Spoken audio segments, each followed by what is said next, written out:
Directly beneath the steering column is a square access window. Inside here is a small release button.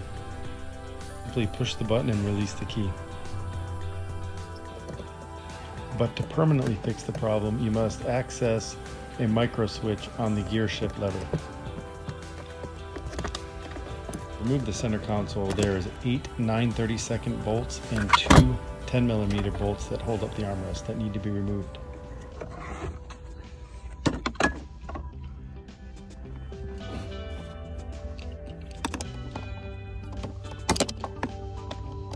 Side panels just pop off, revealing these screws.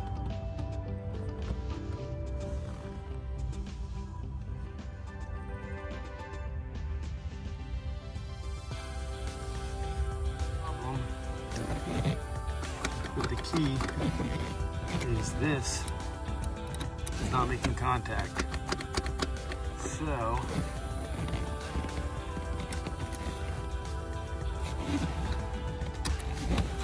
just push it through some more. Now it makes contact and it will release the key.